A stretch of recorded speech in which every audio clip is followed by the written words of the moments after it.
આપણી ગુજરાતની છાપ એવી છે. એટલે અમે એમાં મહારાષ્ટ્રમાં પૂનામાં આરાધના હતી ને, એ લોકો એવું સમજે કે ગુજરાતી શું ગાતા હશે એમ. એટલે કે ગુજરાતી એટલે ગરબા એમ. હાલને બેરો જઈએ રોડી નોર એ જાણે ગુજરાતીની છાપ જ આવી જાય.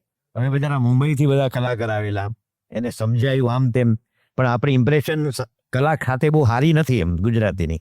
દલપત રામે કવિતા બનાવી, પેલો સહેનાઈ વાળો હતો ને, એક શેઠિયાને ઘરે ગયો અને દીકરાના લગ્ન હતા. તે બપોરે બિચારા ગલોફા ફુલાવીને સહેનાઈ વગાડવા તમારા ફેફસા મજબૂત જોવે. તમે શરાબ ને દારૂથી દૂર હોય ને તો જ તમારા ફેફસા મજબૂત રહે, બાકી ભૂક્કા બોલી જેવું છે. તમારું કોઈ રેકોર્ડિંગ નથી કરતો, અહીંથી મેં ધૂન બોલીને સ્વામી નારાયણ સ્વામી નારાયણ આવું એક શ્વાસે બોલ્યો. આપણે સ્વામી નારાયણ વચ્ચે 3 વાર તોડીએ. સહેનાઈમાં તોડાય નહીં શ્વાસ, મેં કીધું લટકે બધું.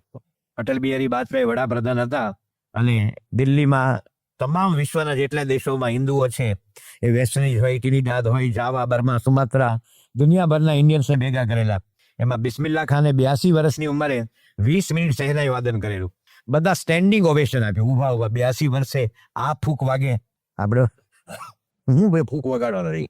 આપણે વાત જે કરતા હતા કે દલપતરા ઓલા શેઠિયાને ઘરે જઈ બપોરના રાગો બધા મુલતાની ભીમપલાસ ને ગુર્જરી તોડી ને વૃંદાવની સારંગ ગલોફા ફોલાવીને ગાયું.